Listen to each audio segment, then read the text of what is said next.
What's going on, you guys? Welcome to the show. So today is a very special day. I don't know. Hold on. I have my there we go. Sorry about that. So guys, today is a very, very special episode. Today we're gonna be talking about none other than House of the Dragon, which is a prequel series for what is it? For Game of Thrones. It's gonna be really, really cool. I'm gonna have Anthony from the ACS Universe on here. We're gonna be talking about that. And I think that this show it really sets a tone for how this show is going to exist on HBO. I love a lot of things about it. So we're gonna talk about that. We're gonna talk a little bit about the whole about the Flash, about some screening information that we haven't seen yet. So we're gonna talk about that. We're also going to talk about a little Ayer cut information and a tidbit of information that Zach dropped a while ago about his unseen Zack Snyder Justice League Part 2 story or storyboard. So we're going to talk about that as well. But first, before we do anything else, let me invite my co-host. His name is Anthony from the ACS Universe. I can't hear shit. Hey, there's no sound. There's no sound. Ah!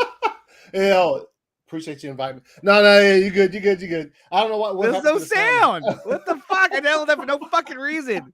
Well, anyway, welcome Anthony from the ACS Universe. What's going on, man? What's good, man? Chilling, bro. That sucks because, like, on my end, like when I first downloaded it, it played and it had music. And I put it on here and it had no sound. I was like, that's weird. Yeah, anyway, so I did that because people say that he looks like the Rock. So I wish I was him. The money, that's all I want. The money. As far as the decisions, as far as it goes to Black Adam, leave the decisions up to me. But if I had the money,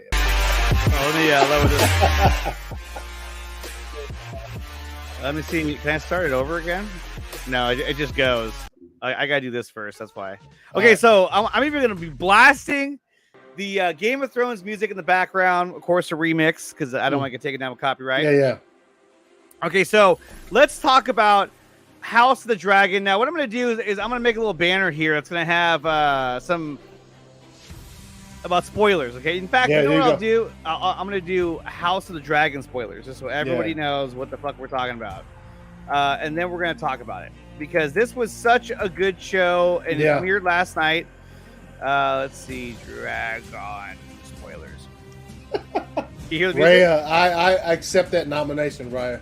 Yeah. Raya said she nominated president. Episode 1, Lucas Ironside. Yes, episode 1 was so good. It was fire. So what's up, Nicotina? Yeah, smash like button, just like Raya says. We got edits in here saying, edits is right here saying hi to Jason. I'm sure Jason was the first one here. Arkham Gaming saying hi, Nicotina. Half Dragon episode was amazing. Yeah, it was dope. Yes, it definitely was. Ayer cut info, hell yeah! And we'll get to that a little bit later on. Oh, maybe it's too loud, huh? Yeah, a little bit loud. Yeah. I suppose he lowered it, but not really though. Yo, that shit is dope. That fucking beat is nice. Yeah, I found a remix, and I was like, oh, there we go. I'm safe. Let's see who else we have in here in the chat. We got Prakash Swain saying wrong. Rock like me. Yeah, I appreciate that. He is older than me though, so I have to give him the. I appreciate it, Prakash. I rewatched the episode this morning. It's so good. It was very good. Okay, so let's get right into this, shall we? So there you go. There's your spoilers for House of the Dragon. If you can read through all that. Yeah. Okay, so from the top, it starts out talking about how there had already been a reign of the Targaryens for almost 100 years. And right off the bat, you see the old king, who's his health is declining, and he has to pick a new heir. Not David Ayer, but a new heir for the throne. And he has to choose between two people. One is Viserys, and the other one is I forgot her name.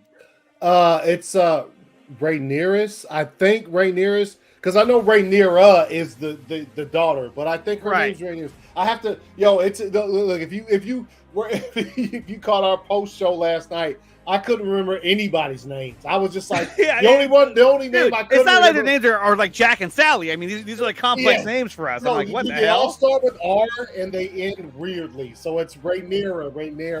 It's weird, but that's the only name I could remember spot on was Rhaenyra. as far as the characters go. But yes, that was that was what they gave us right at the beginning, which I thought was dope. And I also thought that when the narrator was like, he chose to do this way to prevent war, because if he would have just not done this and just died, there would be war for the throne. So he decided, you know what, before I die, I'm gonna go ahead and pick a successor, and then y'all can just shut the fuck up and just, you know what I'm saying? That's it. Move on. Well, with it, yeah. And I love how in the narration it talks about how he knew that was important, because he knew that the one thing that will break the Targaryens is themselves. Yeah. He did not want like a civil war happening with his own family, so he said, "No, I'm just going to pick who it is, and you guys are going to have to deal with it." Yeah. So he picks Viserys. I want to say his name was. He picks him, which was awesome. And then from there, we move on to 9 years later. So like it jumps 9 years right away, which I thought was kind of cool, because I really did want to see him trying to learn how to be the king. We just jumped ahead. Hey, look, this is what happened, and now we're here. I was like, okay, that's cool. I mean, to me, that was fine. Did you have a problem with the time jump at all? No. And also, whenever we needed to see that, because he kind of looked a little, when they named him, obviously his wife's like, yes, it's us. And, he smiles or whatever. And he kind of, it's different than what's happened in Game of Thrones prior in the regular series. It's just like, whenever somebody's just given the throne, bad news. Like, the immediate bad news. He looked as though, like, yes, the time jump was perfect so that we get him right.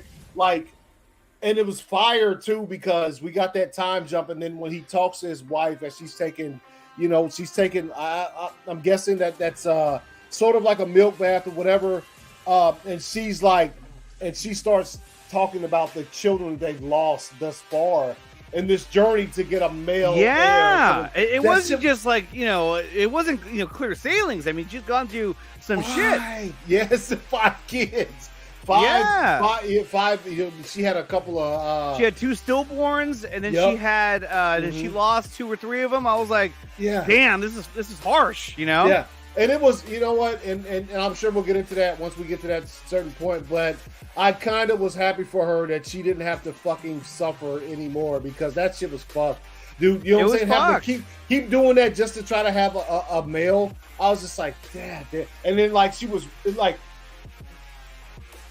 Go ahead. How do you want to stage it, man? Because I don't want to jump too far ahead in the episode. Well, guys, make sure, before we jump ahead, make sure you smash the like button. Yes, we're talking Game of Thrones here. Ryan Zieverfeld will join us later. And guys, just as a heads up, there is an announcement we're making about Ryan when he gets here. In fact, I can say it now. This is going to be his last show with us, because Ryan decided to put on his big boy pants, and he's going to try and pursue a career in something other than YouTube. No, he's going to be taking the class. So today's going to be his last episode with us, but we'll get to that when he gets here. But like I said, smash the like button and subscribe, and consider becoming a member and join the Patreon as well. Okay, so we get to meet his brother, played by what's the actor's name? Matt Smith. Matt Smith. Yeah. Now Matt Smith's character, like, look, the guy's a motherfucker. You can tell. Yeah. But he's cool though. Like, you kind of have to have that kind of character, running around, causing a ruckus, and he can't be trusted. They don't trust him. The whole council doesn't trust him. But Viserys sticks up for him because that's his brother. You know what I mean? He's like, I'm not gonna trash the guy, but the guy can't help but like kind of get in his own way, because he just does what he wants to do. Now he does an act where it was basically when they had the gold. That shit was he crazy. runs the city watch. Yeah, basically he's not the King's Guard, but like as far as King's Landing goes, he runs the security for that place. In other words, exactly. So, and their first night going out there, dude, they did some destruction. They was chopping cats, nutsacks. Everything was getting cut off. Nutsacks, fucking dicks, all kinds of shit. Hands, arms, limbs. And it got so bad that we had to have a freaking they had to use a fucking wagon, a 2-horse wagon to pull all the limbs and shit out of there, which was absolutely insane. I was like, holy crap. You know what I mean? Yeah.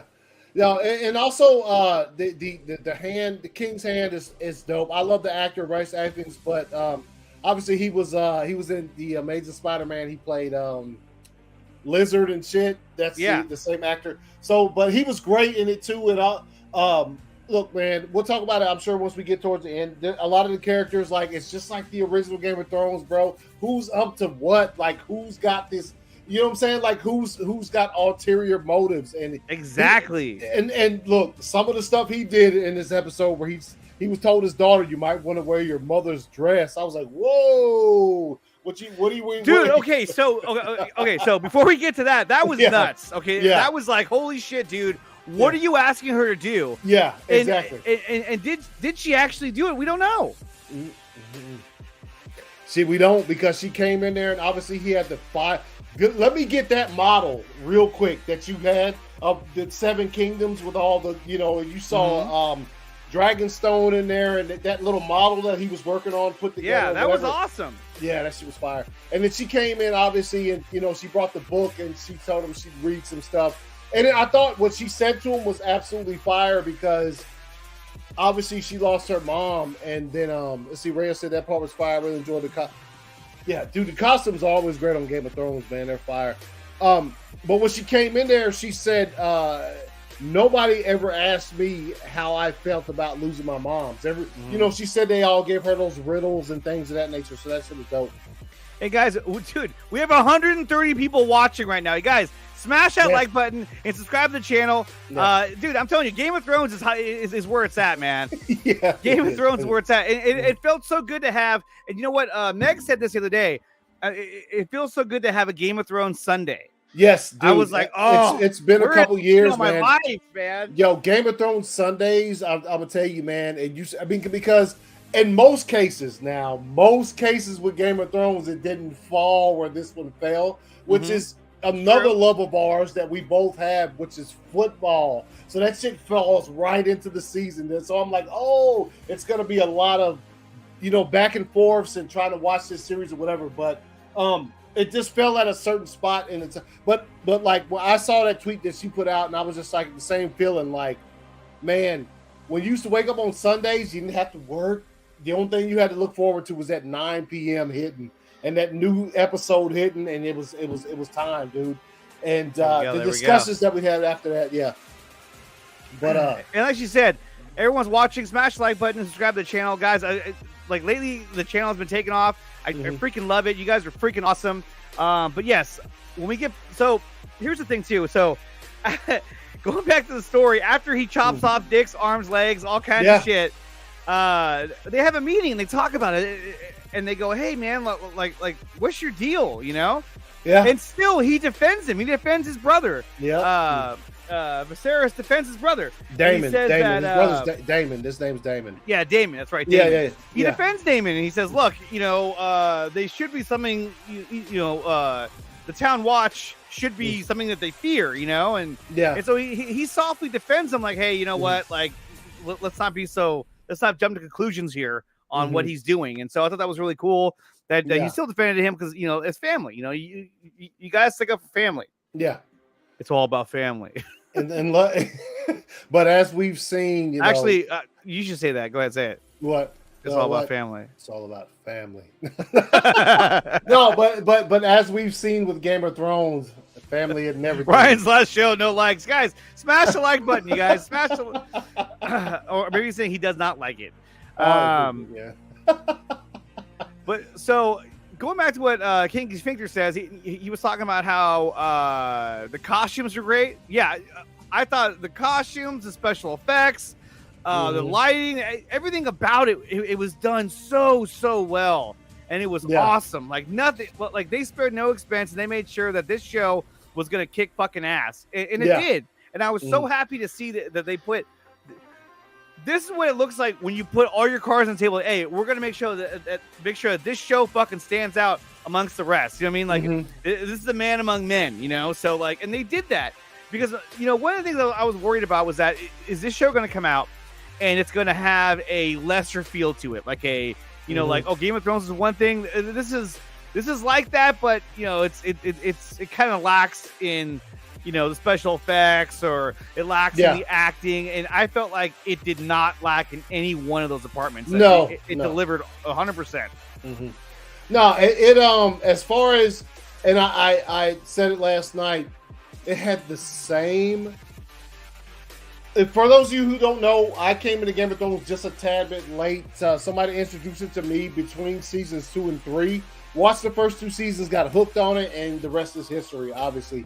And so but the very first episode, I do remember watching it, and this one had the same slow fire burn. Like, there's a lot of shit happening, and since we're well versed on Game of Thrones, we could watch this first episode and be like, oh, but wait, yes, it was kind of slow, but wait, because we know what the show brings. But like, people who are new to it, like when I watched the very first episode of Game of Thrones, it was kind of slow to me too. Like, it took me a minute to catch on because not a lot of shit's happening. There's a lot of similar things that I saw here with the other one too. And so no, but this one I'm like, this shit was start to finish dope, man. Performances, everything was fire. Yeah, it was complete fire, dude. It was so badass. Let me see if I can find a something real quick.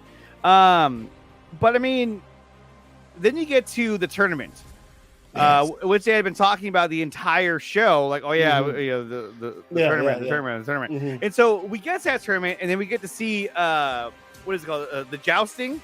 And dude, it's a fucking brutal game. You're almost just like, why are you guys doing this for? Like, yes, dude, for real. Yeah, it was like in this day and age, I'm like, can we play a Madden tournament? Why we gotta hit each other? You know what I'm saying?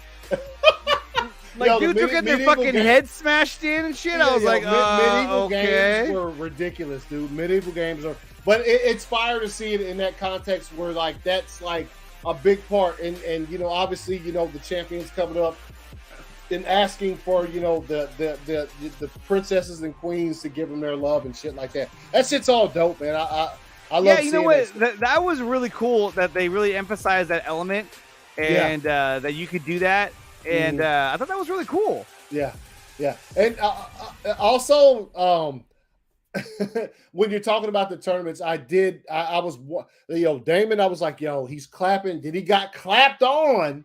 And I was like, will he accept that? He didn't at first. He, you know what I'm saying? And he was like, nah. And then dude ended up fucking. And I don't know what that dude's place is in all of this, but the dude that clapped him, you know what I'm talking about, who said, hey man, just surrender. Basically with the ball and chain and shit. And he was like, all right, I'll do that. And so Daemon ended up surrendering or whatever. But and that was crazy too, because I mean, when the other guy got up and asked for the girls thing, I would call it their love. I can't remember their love or their blessing. You know what I mean? Yeah, their blessing. I thought for sure Daemon was gonna come up and like cut his fucking head off. You know what I mean? Like, oh shit, you know what I mean? Like something brutal. But no, he accepted the defeat. And I thought he was not going to be able to accept that. Like you were saying, I thought he was going to do something stupid, but he didn't, though, which I was like, okay, cool, because he did challenge the Hand of the King. He challenged his son. Yeah, and then the second time through, he fucking hit the horse, and the guy went flying forward. Yeah, I was like, damn, dude. It's almost like he knew that he was like, look, I don't want to kill the guy, but I'm definitely going to let him know, like, fuck off. Yeah, because he said. When they had that interaction at the table earlier, Viserys says to him, he's like, he tells the Hand, he's like, don't let him, because he's like, you always let him get up under your skin, basically. And he's like, he just sits back, because he stands up because he says some shit about his dead wife or whatever. Yes, he did. That was fucked up, too. I was like, oh my God, dude. What's your deal? But no, it was done so well. And then, like, the other guys get into a fight, some random people get into a fight, and then they're like fighting each other to the death. I'm like, dude, what the fuck? License. But that shit, I think it was, they wanted that shit to kind of parallel what was happening with Viserys' wife and the baby and things of that nature. I think, I've been watching Game of Thrones long enough to know that was going to end bad. Like when the scene started, when he came out amongst the people, he was like, we're having this tournament. He was like, and I have a big announcement. The queen is giving birth. I was like, that's bad news. He started her labor. I was like, oh, shit. That's bad news. That I was like, you know what I'm saying? Like immediately I thought just because I've been watching Game of Thrones long enough to know that that's not good. You know what I'm saying? The way he said it. And so, yeah, because they, what do you say? Like they kind of highlighted it. And I was like, yes, oh, shit. Yes. Why they highlighted it for? What's going on? And then so obviously, what's going on, man? What up? Hey, yes. Phil, and here he comes right now, Mr. Phil Barker. What's going on, Phil? What up, Phil? What's up, fellas? How you doing? What's good, man? Phil, did you get a chance to watch House of the Dragon last night? Yeah, he said it was sauce, man. He said it was I know. Sauce. I'm just setting him up, goddammit. What did you think about House of the Dragon? Oh, it was beautiful. Yes. Like, if I had to sum it up in one word, absolutely beautiful. I mean, I feel like if I had to choose a favorite house, more than likely it'd probably be Targaryen, because that's what drew me in from the original show, was watching Daenerys, Jason Momoa, the whole dragon egg, all that shit. Yeah. So seeing her shitty ass brother. Her shitty ass brother. Who got the golden crown? Hey. Got a gold shower, something like that. Yes. Oh yeah, that was rough. That was rough. Wild is what that was. But man, that was I think that was probably a really strong start to a new show in that universe. I liked the premise of it. I liked a lot of the supporting cast. Was genuinely surprised that Rhys Ifans was Otto Hightower. Did not know that at all. Didn't even recognize. He did an amazing job. No, the only reason I knew that was him was because I watched. The HBO had a bunch of yesterday getting prepped for the show. Watched a bunch of little segments on HBO Max and whatever where they showed a bunch of just behind the scenes things, and I saw a couple things where I was like, wait a minute, that's the lizard. I remember this fire actor, and then I think the episode definitely benefited from the original Game of Thrones being so successful. Yeah, of course. But what I'm saying is it could have stood alone on its own. It could have been fire if this was the first we'd ever heard of Game of Thrones, new HBO series, House of the Dragon. I think the first episode to this, like I was saying earlier, parallels the first episode of Game of Thrones to an extent that you don't know the characters. Not much happens. Some stuff happens. And obviously, we all remember from the very first episode of Game of Thrones, the Starks lined up, waiting for Robert Baratheon to come into Winterfell with his Cersei and all of them. And so, this was a similar type deal.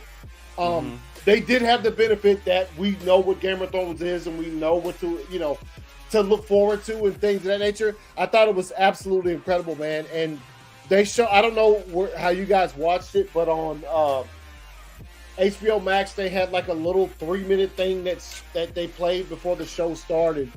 And it was all the producers, the writers, and everybody being basically scared shitless about doing this because of the legacy left behind by the other show. And I'll tell them now if they're watching, I don't know if they are, but if you're watching, you guys did a fantastic fucking job. That shit was dope. Fantastic, dude. It was badass. It was I felt like I was back in that fucking universe. You know what I'm saying? Like that shit that started a long time ago for me. Like I felt like I was back there. It was Sunday night.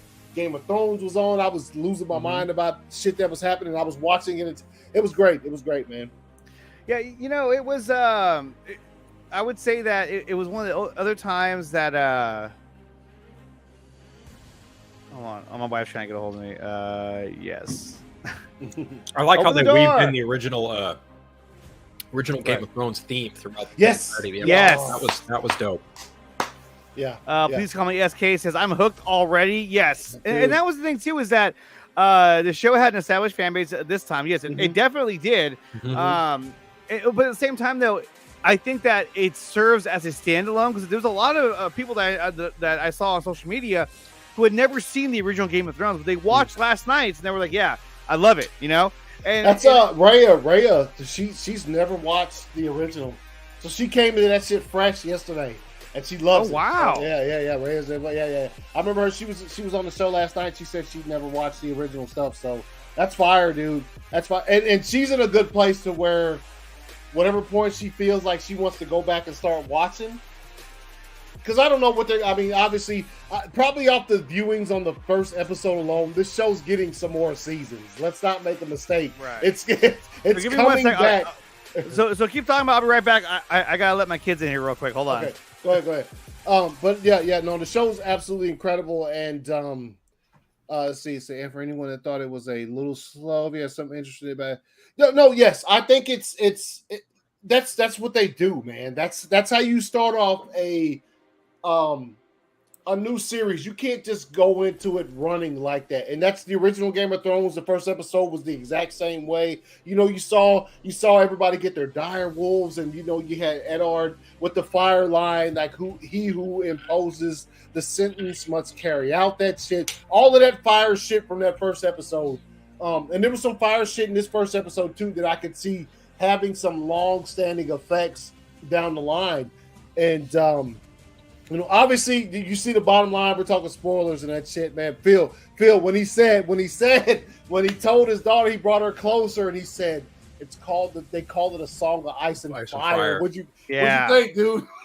I thought, well, first of all, to touch on King Viserys, I can't recall the actor's name, but he showed a pretty wide range of emotion in regards to like showing himself being happy when the big celebration was happening. They were having the duels and shit, but then also like coming to the conclusion that you have to make a decision between saving your daughter or saving your unborn child or saving your wife. That was crazy, and what do you do at that point? You almost have to take that chance because go ahead. And then after that, you get the dialogue bit from his daughter. My brother only lived for a few hours. Then you see the funeral, the body of the mother and the child next to each other. Then they bring the dragon down. I was like, oh fuck, they're gonna cremate the bodies with dragon fire. Yeah. Well, which is very fitting. Very fitting. Yeah. I think, and that's also another moment in the series that I was just like, you know what I mean? Like, you're sitting down watching this shit, but like, as far as me sitting up in my seat, that was another one when they had them, because at first you only see the wife's body on the pyre, right? And then it goes on, and then once it gets to Rhaenyra, and she's supposed to say the word, and I spoke it. I said, "Oh, just say it." I knew it was coming, and she couldn't say it at first because she was kind of choked up because of the emotion and shit. Right. And then they show the baby. I was like I was saying earlier, me and my wife, we knew that was going to happen just because of this is Game of Thrones. You have somebody make that type of choice where they're like, okay, if she dies, she does. As long as the son lives. He had a son, and then you hear the breathing or whatever. We were both like, oh.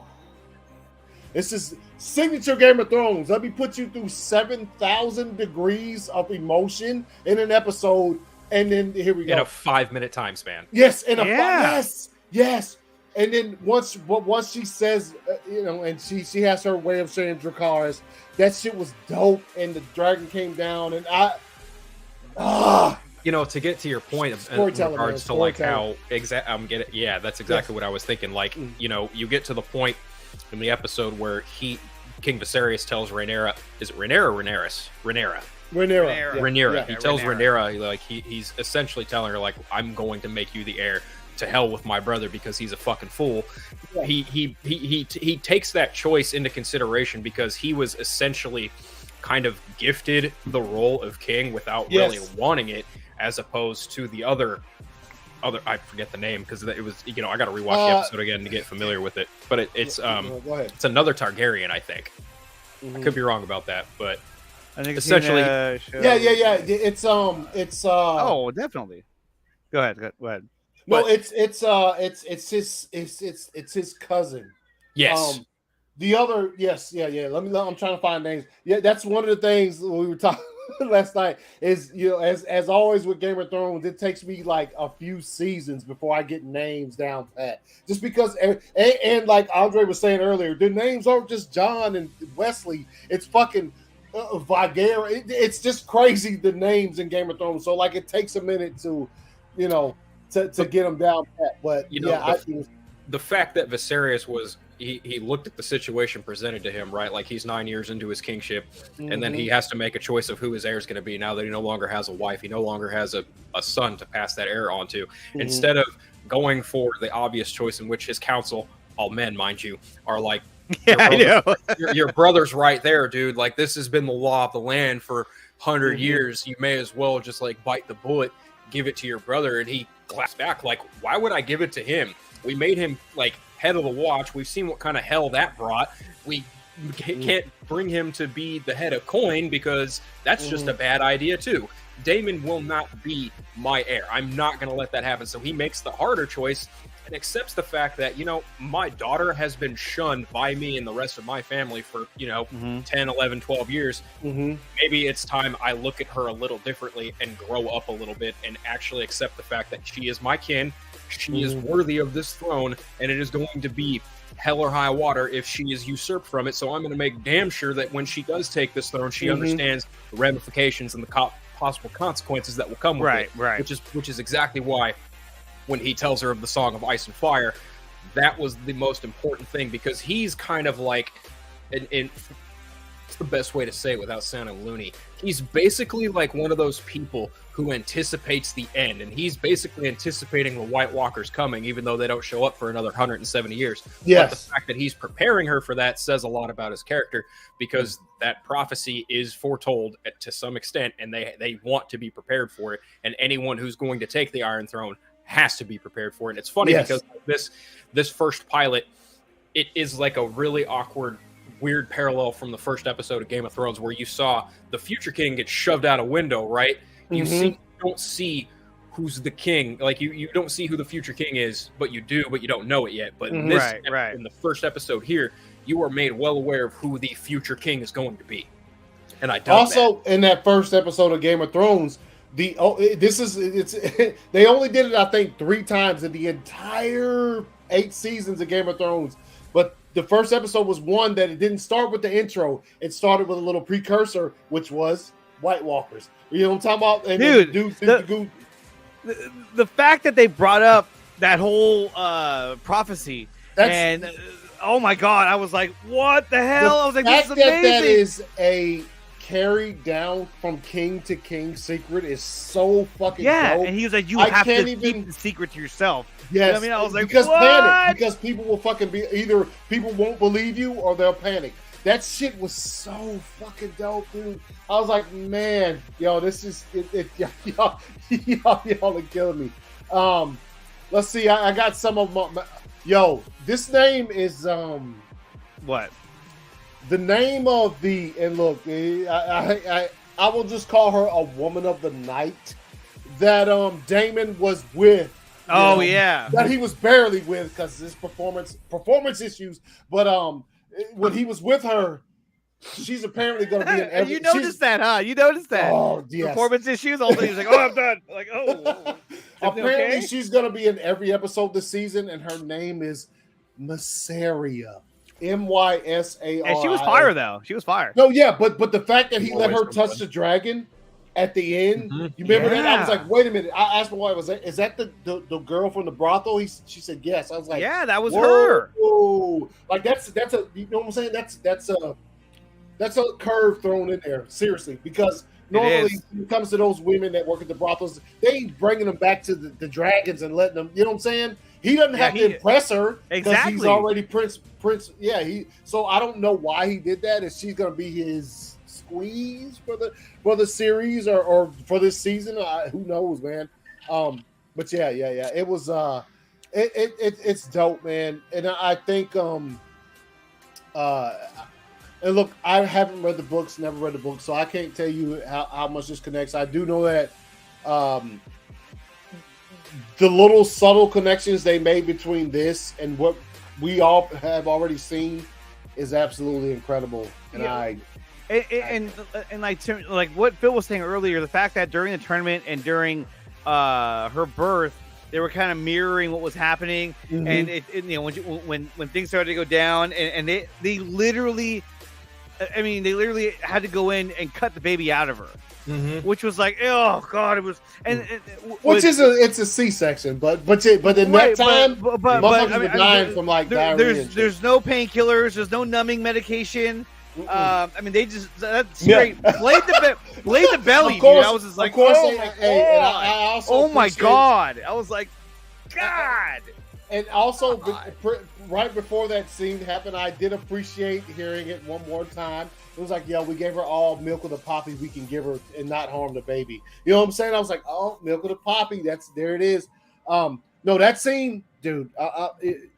And also, let's not forget what's ailing his back. Whatever he had on his back that was pussing and shit. That was crazy too. But then they were like, let's cauterize it. I'd have been like, fuck, just do it right now. You know what I mean? Dude, why not? Just go ahead and fucking burn it. Yeah. That was as soon and look, like I said, like we're versed in this universe. So when we saw him, I saw that on his back. I was like, oh, he's dying at some obviously he's dying, but like I was like, oh, it's gonna be bad, like he's King gonna Baratheon. He's for sure gonna go out like King Baratheon did. Yeah. It's gonna get worse and worse. And not to mention, he's already under like a mass amount of stress, depression, and then those things don't help your health at all. But Ray's got a good point. So King, she's sus on Daemon. He better leave Rhaenyra alone. She loves. Was it Allison? Is Allison. That the I think that's the dude that she gave her shit to her that was his name, Allison. That's right. But here's the thing though, is that like from what I understand, the lore when it comes to the Targaryens was that I thought they kind of kept their bloodline within each so it wouldn't surprise me if Daemon and her eventually end up together, because I mean they have to keep their bloodline as pure as possible. So how do you do that? You know. And even what's his name? It was weird. It's weird to think about. His wife had white hair. I was like, wait a minute, are they both Targaryens? Like that. I literally asked my wife that while we were watching. I was like, wait a minute, that's kind of weird. They're both fully blonde headed. Like, are they both Targaryens? Which is, if they are, then that's and that was kind of scary too, because that was. Exactly. Well, ladies and gentlemen, Game of Thrones. And that's the thing too, is that it wouldn't surprise me if they started to go down that route. I mean, look, you already had in the original Game of Thrones, you had Jon Snow and Dany Targaryen, who actually were related. Right. I mean, they didn't know it until the very end, but they were still related. So, and he does Daemon sort of favors and kind of fancies her as well. And she does the same back at him. So it wouldn't surprise me if they somehow explored that later on. You know, maybe towards the end of the season. Who knows? If not sooner. So that would not surprise me. Yeah. And as happy as I was with the trailers that they put out before, there's one detail I wish they had left out, considering the relationship between Rhaenyra and I can't remember the other girl's name. The Hand's daughter. The relationship that they have. See, I've seen to it because you see in one of the trailers, she goes to stab her, and Rhaenyra stops her hand. And she says, "Now everybody can see what." Yes, it's in one of the trailers, and I was like, "Oh, man." I get the feeling that his daughter. They had such a loving relationship that, like, I had already seen that in the trailer. She's like, now everyone can see how you really feel. Basically, is what her words are. And you can kind of see that kind of starting to develop as well. It's sort of like this jealousy over, she's a Targaryen. She's a princess. She has everything she needs. You know what I mean? So I would assume there's going to be a little bit of animosity between the two characters as the story goes on. Now that she's been made the heir of the throne, and it looks like what's his name, the king, Viserys, because of that shit on his back and what he's going through, it doesn't sound like he's going to be sticking around for a whole long time. When they said in the coming episodes at the end, and it showed a preview it showed him walking through a door, and I was like, bro, he looks 20 years older than when I just saw him. Obviously, that's probably the case, just because the older actress who plays Rhaenyra was there as well. So yeah. But it looks like he might make it until she's at least in her mid-20s or something. You know what I mean? Oh wait, so this girl is actually going to get replaced by a different actress later on? Oh yeah. Oh really? I didn't know that. Hold on, here. You should be fine. I played this shit last night. So what is it? It's the did you watch the trailer they showed afterwards? They showed they showed a trailer. I got also kind of like an insight from the showrunners, executive producers a little bit. Yeah, that shit was dope. Some of the actors. I always watch those for every Game of Thrones episode. You have to watch that because there's some things that they talk about that I didn't even notice in the episodes. I was like, oh shit. And then like I thought it was cool that at the end when he makes her the heir, that the other kingdoms have to come over and bend the knee. Rickon was dude. Yeah, that shit was. And you know what I also Rickon noticed? Stark. I was like, wow, that's badass. You remember the first episode when they go down beneath Winterfell? He's like, I was named after Rickon. You know what I'm talking about? Yeah, like Rickon Stark. Yeah. That's just dope. Also, it was also a thing that I definitely noticed is that all of the kingdom that came to kneel before her to show her whatever, none of them were happy. Nope. None of them. No. They were very uncertain. They were like, why am I bending the knee to a young girl? Like, I don't understand. I mean, but it was cool because you know what? Like even this show does that where it's sort of it plays on like the old school like stereotypes that, that existed, and they kind of play off of that, and I like that. And another show that did that really well. Hey, can you let him in, Mason? Let him in. Sorry, my kid's trying to get in. My other son's like ignoring him. But no, another show that did a very good job at this was Mad Men, where they really showed, the how men treated women in the workplace, how it was like very unethical. It was very like over the top. You gotta turn the knob, dude. Here, bend the knee. All right. I'm gonna put this on real quick because I gotta go let him in. Hold on. Yeah. So this is basically, ladies and gentlemen, this is what they showed after the episode last night. It says it's the weeks ahead is what it says, but there's a lot of telling stuff in here as far as I'd imagine. Are they doing the same kind of format as the initial show? Are they doing 10 episode seasons? Yep, 10. Yep, 10 episodes. So yeah, man. And the thing about it is it's Game of Thrones and it's HBO, so it's not like they have to wait for some kind of ratings to announce another season. Oh God, no! But they haven't announced another season. I'm sure the ratings last night were off the fucking chain. That shit was. Wait, did you play it? No, I'm about to. Oh, okay, sorry. I was leading up. I said, here we go.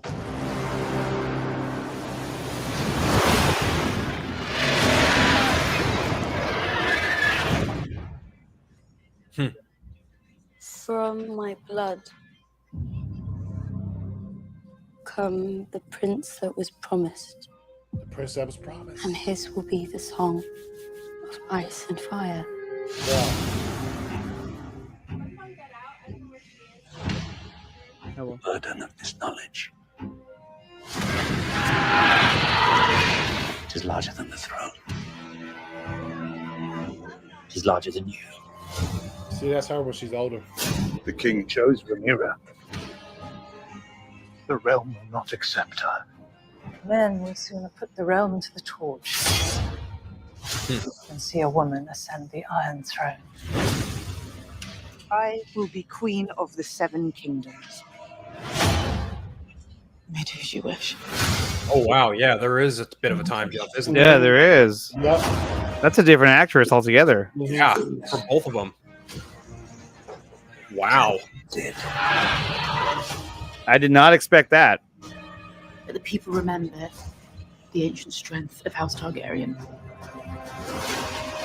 No king that's ever lived that hasn't had to forfeit the lives of a few to protect the many.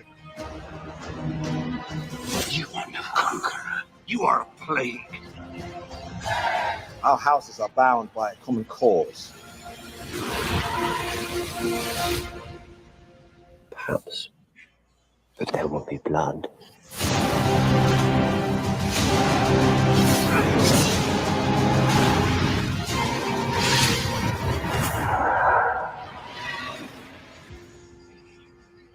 Oh, Dope, dude. Dope. Okay. That was dope, dude. Yeah, that was dope. Well, and then I love too how they even touched on, ancient Valeria. How they touched on, that city, that once existed, and how they fell, and because I remember how in the lore of Game of Thrones, the Targaryens left Valeria like almost right before its downfall. Like they took off. Yeah, and then the whole thing, and plus the whole dragon scale sickness took over that city as well, which it looks like we kind of saw a little bit of that as well. Yeah, that's what somebody was saying. That's dragon. I thought it was too, but it was like when I first saw it, I didn't think it was, but then I do remember. This is a fucking foul episode of Game of Thrones when he goes dipping into the Jorah's back to get the grayscale, then expose some oatmeal or whatever the fuck that is. A pot pie, that's what it is. It's a pot pie like that, and it's like you're like, oh, it's gross. That's basically the same. That's probably grayscale because of the fluid that was coming out around it, which is disgusting. But yeah. So he's probably catching some of that shit. So who knows? But you saw him. He looked a little bit older. He looked like he was about to die. Hair was like turning gray. I do think that the two actresses, the four actresses, honestly are fire, dude. The young Rhaenyra and the cousin or the Hand's daughter, and then them as older. And obviously, we didn't get to see in this one the actual scene I was talking about, where she goes to like stab Rhaenyra in front of a fucking entire. Let's see if I can find that. Y'all go ahead and talk about it. But let's see. I do want to see that one because that one's kind of really telling as far as like what we got coming on. The scene where they performed I guess you could say the cesarean when they had to remove the baby from her belly. That was a very, very, very hard scene to watch because she didn't know what was going on. She didn't know what they were doing. And then when it started to happen, it's almost like she realized that she was going to die. Yep. And she's asking him like, what's happening? Like, no, because she knew what was about to happen. But, in that case, I don't know. What do you do as the king? Do you risk it? But then again, it didn't really pay off anyway because the child died anyway. Yeah. So, I mean, it was just a lose-lose situation at that point. And, she was looking weaker and weaker as she went on with her labor. So I think he felt like there was no other choice but to do it, which is it's just sad. You know what I mean? I keep thinking about the character of Daemon Targaryen played by Matt Smith, and I just keep thinking to myself, like, what a standout performance. Because typically, you see him, more recently he was in Morbius. I still haven't seen that, but a lot of people would be like, oh, hey, Doctor Who. Very Doctor Who. Yeah. Mild-mannered, very He was kind. great in Morbius, too. He was probably the standout performance in Morbius for me. Yeah, hey, SK, I know exactly what you mean. I just had to bring it up just that one time, but I was like, man, it was just... To have that scene with everything else happening... It's also so much. I was like, whoa, this is rough. It's also pivotal probably for this entire series. Yeah. It's probably pivotal as far as like 2 seasons down the line, there could be callbacks to it. Like that's the same thing with Game of Thrones. There was always like there were things that you'd see early in the series and you'd be like, God, I don't want to see that again. But then like there's always callbacks, and it's I'll even go to one in particular with the original Game of Thrones, when Ramsay had had Sansa and he made Reek, he was like, no, you stay and watch. Like that's a pivotal. You don't see anything basically with that scene, but going forward the next couple of seasons with Game of Thrones, that shit's pivotal, man. Like the fact that he made Reek watch him rape or whatever he did to that was yes, you know what I'm talking about? Yes, guy, dude. That is Ramsay was something else, man. Dude. But like so like that particular scene that we're talking about here, and I do feel you, man. They say please call me ask. I do feel you. That shit was bad. Like I don't want to see it again. Yeah, I don't want to. I think if it's the end of this season, if it's next season, if it's the season after that, they're going to go back to that as a pivotal moment because those things always mean something. And the fact, look, and I'm sure you guys felt the same way I did. As soon as the Maester stepped to him with, well, this is procedure that I was like, okay, it's about to be bad. It's going downhill very fast right now because we already know his state of mind. He wants a son really, really fucking bad. His wife already said to him in the bathtub, she's like, I'm sorry if I failed you and not giving you an heir. In which he made it clear, like, you have not failed me. Like, this is... That was the red flag right there when she apologized the fact that she had 4 different attempts at having a son and not one of them went through. I was like, oh, well, this is going to be your definite last. Yes, exactly. Yes, yeah. And I do like the way, though, that he made it. He didn't say anything, but he made it clear, like, you don't have that. You didn't fail me. You're my wife. But when it came down to it, and the maester, because, you know, obviously we already know people look at maesters in high regard in Game of Thrones. When he said there's a procedure, they totally do. Yeah, I was like, don't do it. And then obviously we saw what happened, and so. Oh, my son just kicked my camera. Uh-oh. That's how we do it around here. Okay, so yeah, no, it's just, oh God, you know. Yo, pull up SK's comment down at it last week. He said, if episode 1 left our minds with serious, yo, man. Game of Thrones does it to you, man. They do it to you. They do it to you. And oh God, I couldn't do imagine. It to you, man. It was just like, nothing. It was just straight up like, get the baby out. You know what I mean? It was just like, oh, I can't. Like, the only thing the original Game of Thrones, I can remember being upset, pissed off, sad, and mad at the series until like the end of season 5. Once people started, because all your favorite characters were always losing. You're like, oh, they're so close. They lost again. You know what I'm saying? That's how it was. You just brought up like some flashbacks because I had a lot of friends who were huge Hodor fans, right? And then the way he went out, right? Like I would just kind of joke and be like, "Hey guys, can I hold the door for you?"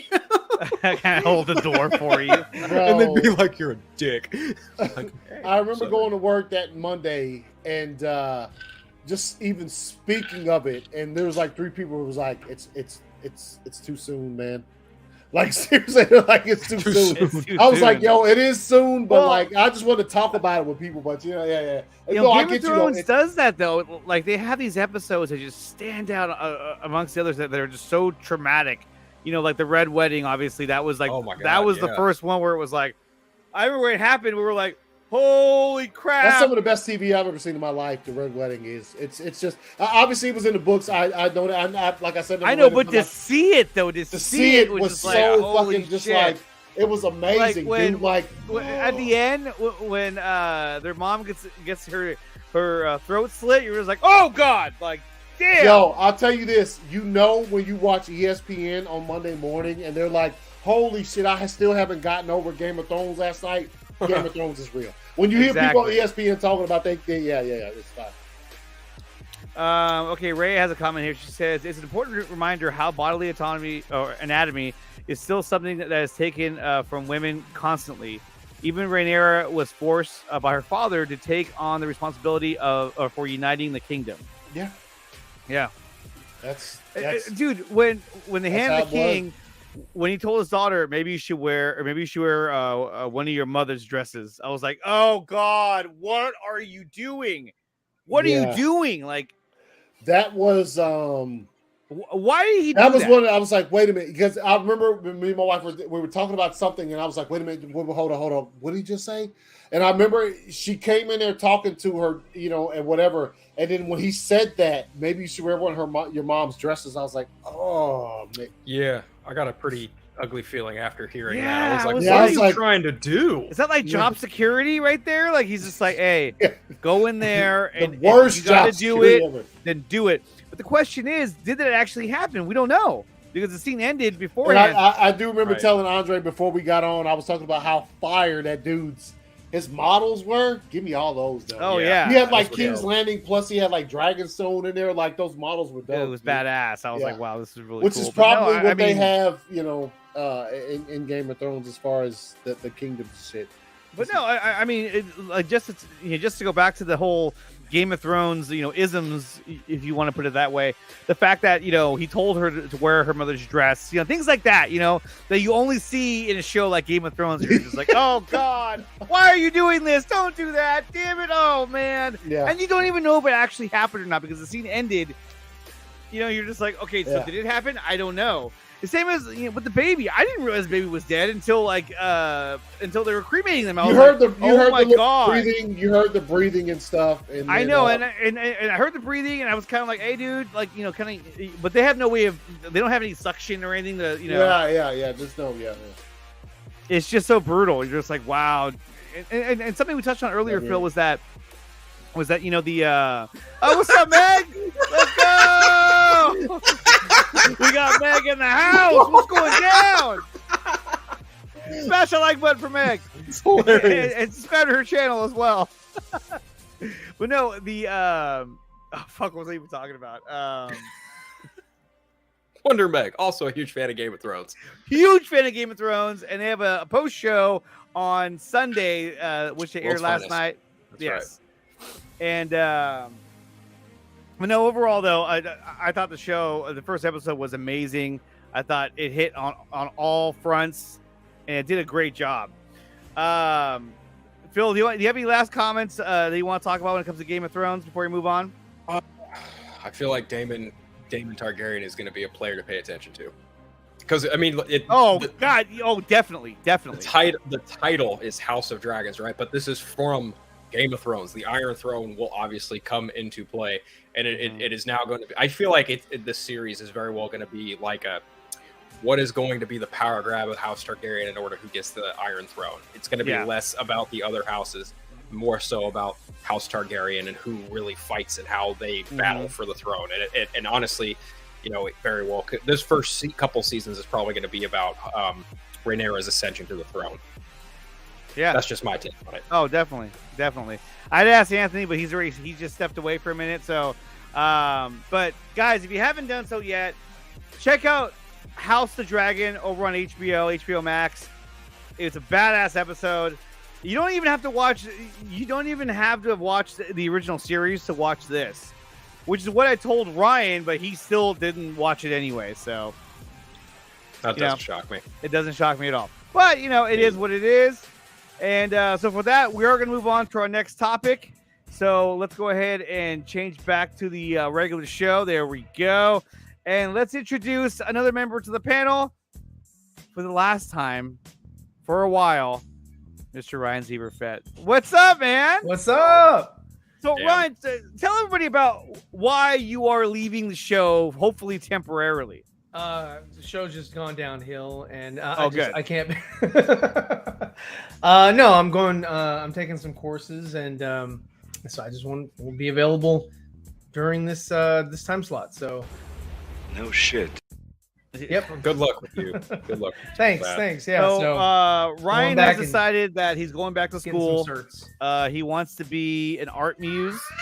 And he's already been scooped up by Dawson. No, I'm just kidding. No, Ryan's going to go back and he's going to join the military and become a Navy SEAL. It's all about dismantling your Glock in the upside down at night, no lights, and then reassembling. So that's what's up. That's the fact, Jack. So let's go to some. Let's go to some breaking news.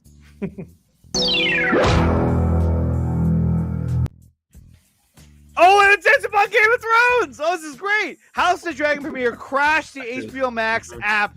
The network blames Amazon. I mean, was it really worth blaming anybody? I mean, come on, look. We knew it was going to be popular. That's great that it actually crashed the app for the first time. I think the last time we heard talk about crashing the app and all this stuff Tom and Jerry. Tom and Jerry.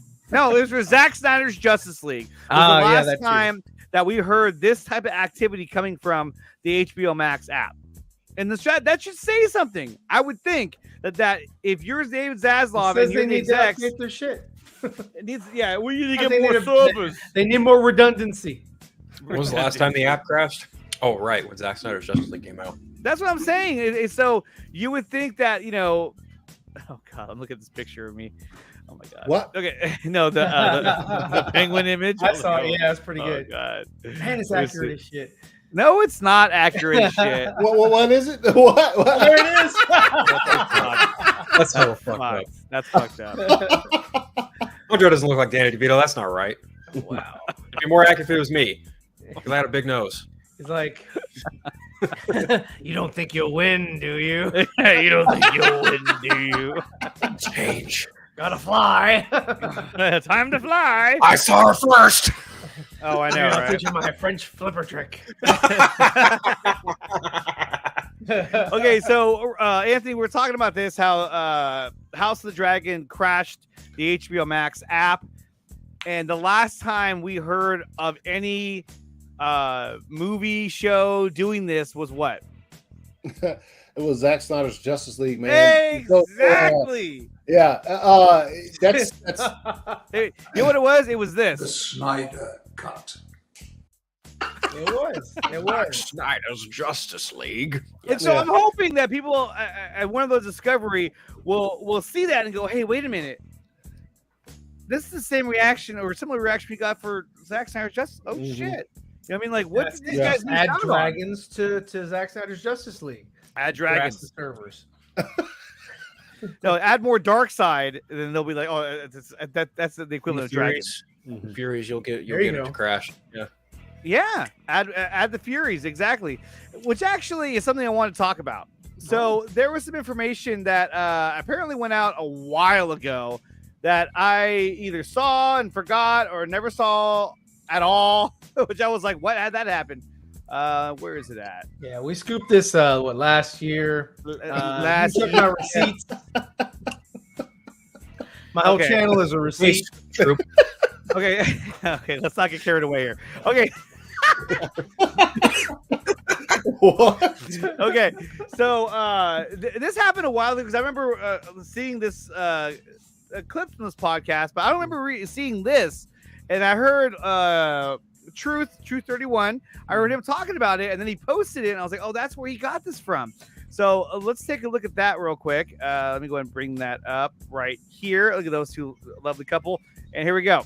That's on. Oh, I turned the sound on. There we go. Here we go. Another Justice League movie, if you were able to direct it, would we get to see a bit more about the female Furies, the new gods in Apocalypse and New Genesis too? Well, 100%. You would get some kind of probably. He's trying so hard. Furies like landing on Themyscira and some sort of crazy giant. Oh God! I can't wait now. All sorts of I would really. I mean, the apocalyptic invasion that's coming. That the dark side is like ready the Armada. He's loading up all of his cats, and they're coming. So it would be pretty much the entire horde of new gods landing on Earth, and that's why you need like the lanterns, and that's why you need everybody to join together to fight against, because that's a pretty formidable war that you're about to get into. Holy shit! I mean, look. So you want to fan cast Orion? Okay, let's go. So he talks about. He said two of the Furies would probably land. Did he say two female or just two Furies? He said the female Furies would land in Themyscira. So you're looking at probably what? Granny Goodness. Well, she heads the Furies. So she heads them. You're right. Yeah. So you're probably looking at it. Okay, if it were to be Barda, it would probably be before she wind up with Mr. Miracle. But then you'd also have to take into account, oh God, what are their names? Hold on. They are, there's like 4 or 5 of them. There have been a couple different Furies. Members are Bernadette, Guillotina, Lashina, Mad Harriet, Stoppa, and Artemis. And then, of course, Big Barda as well. So there's a few you could probably go with. But that would be fucking badass. Yeah. And that would kind of and then Grail. No. Yeah. Get Jeffrey Warfield in here. Grail would make her appearance. It wouldn't surprise me, but I mean, it'd be awesome. I'd be totally down for it. And Grail would be played by none other than the headliner from Rebel Moon and The Mummy starring Yeah, Tom Cruise, Sophia Boutella. Sophia Boutella. And there we go, Fury's Road. Fury's Road, yeah, that's it. Young Justice actually played on an idea that I thought would work perfectly in this universe, in that Kara Zor-El being one of the female Furies. I love that idea because there's still that escape pod that's never been addressed from Man of Steel, and obviously it's been over 20,000 years, and I'm just like, well, where did she go? Right. Yeah. So And I remember a long time ago I was talking to I was on a podcast and I was saying how I thought it'd be awesome if that were the case, that like if they just if they made Grail essentially Kara Zor-El, like she's a Kara Zor-El is a brainwashed, twisted, all that, and then so she's this universe's version of Grail. Yeah. And so I thought that'd be really cool. Or if not even that, just having Kara Zor-El being a brainwashed version of herself who serves Darkseid. I think that'd be awesome. Definitely. And to see those kind of elements play out, I mean, that'd just be. And what I love so much about this clip is that like you can see how Zach is like trying to hold back, like from what he wants to say. He's like, you know what I mean? He's trying very hard. I thought he was sucking on like a Werther's or something. He was like, "It's good." Yeah, throat lozenge. Yeah, the lozenge. Here we go. Let's hear it one more time. Yeah. Kind of probably female Furies like landing on Themyscira and some sort of crazy giant. Oh God, I can't wait now. All sorts of I would really. I mean, the apocalyptic invasion that's coming. That Darkseid is like ready the Armada. He's loading up all of his cats, and they're coming. So it would be pretty much the entire horde of new gods landing on Earth, and that's why you need like the lanterns, and that's why you need everybody to join together to. And that's the lanterns. Can you imagine that? And we know that the lanterns are a part of the story because Ryan and I and you guys have all read the storyboards as well. In the storyboards, the Lantern Corps do eventually show up, and they take part in the end battle. Kilowog in Zack Snyder's Justice League, so they're there. What's this? What is this? What are you showing me? What is this? What is it? Breaking news is what it is. Oh, it is. Okay, so hold on, guys. We're gonna break some. We're doing our Zack Snyder, moment here, but we're gonna break some breaking news. So let's go to that right now. Oh, I gotta pull it up. There it is. Okay. Oh no! What is this? This one that they've been freaking talking about forever? Yeah. Wow. So I was actually interested in this thing. Urkel Holiday among animated projects not moving forward for HBO. But it will be shot. That's no good for Matt Reeves, but also no good for J.J. Abrams because both of them were attached to this shit. Okay, so it says here the Batman the Cape Crusader, which 15 months ago received a series order from HBO Max and Cartoon Network, is among 6 animated projects that are no longer being produced for HBO Max. Sources confirmed for TV line. So they confirmed it apparently. Hold on, let me was Paul Dini a part of this as well or no? It was never outright said. I think all they said was Bruce Timm was the only one from the OG series that was heading it. They say Bruce Timm, J.J. Abrams, Matt Reeves, Ed Brubaker was also serving as an executive producer. I know he was part of the writers' room for that too. And guys, holy crap, sucks. Over 200 people watching right now. Hey guys, smash the like button and subscribe to the channel, please, and subscribe to the ACS Universe. Yes, Follow Phil on Twitter if you care to do so, and then subscribe to Zeverfet as well. All right, guys. Thank you. So it goes here. TV Line hears that all 6 projects, mostly from Warner Bros. Animation, will continue production while they are shopped to other outlets. And now, to me, that's a little more promising that it's being shopped to other outlets. Oh, look down here, you guys. What's that in the corner? Oh, Game of Thrones. That was badass. Yeah. Yeah. Woohoo! Here we go. Hey, speaking of Game of Thrones, man, I just want to say that, it was so awesome just to, I'm playing the music again. Oh. Dude, Game of Thrones is so badass. Okay, so anyway, the Batman the Cape Crusader is an animated reimagining of Batman mythology by way of Batman animated series Bruce Timm with J.J. Abrams, Matt Reeves, and Ed Brubaker also serving as EPs. Reeves, of course, directed The Batman. He did? The big screen? Okay, wait. Now played by Robert Pattinson, while Abrams, in addition to, of course, numerous Star Trek and Star Wars projects, plus TV's Lost and Alias is an EP as well. And supposedly he's Justice League Dark series, which is also that was right about to release. Yeah. It's on the verge of releasing. It's on the verge. Yeah, they're just close. They're like, we gave you so much money. Okay, what do you have for us? What do you have for us? It's like, well, I have this poster that we've been shopping around for 3 years. Damn near. We haven't seen shit from this project. It's probably like 2. What is that? What? Batman? I don't know what the hell that is. I'm not interested in that. Merry Little Batman. What does that even mean? In this animated family action comedy, when a 6-year-old Damian Wayne finds himself alone in Wayne Manor, he must transform into Little Batman in order to defend his home from Gotham City. So this is Home Alone, but Batman. And supervillains yes. intent on destroying Christmas. Yes, this is Home Alone. There's going to be a... Kevin! Damian! Hello. What was that? Personally, I'd rather watch that. When he's about to shoot him with the BB gun. I'd personally rather watch this than the Guardians of the Galaxy Holiday Special. Yeah, probably. Just because it's Batman. I'll watch it. Batman. So, I mean, look, I think there's a chance that another network will pick this up. Possibly even Netflix if they sell it to them, or because I just don't see something that has both Abrams and Reeves attached to it just goes by the wayside. I mean, it's possible, definitely possible, but I think that for sure that it's going to get picked up somewhere. At least it'll end up on YouTube Red. YouTube Red on Quibi. Reeves is another WB casualty to legal issues. I blame Batman Gate. Oh gosh, he says Batmagate. Batmagate. Come on now. Batmagate. But it's a different gate. It's a whole different gate. I don't know what it is.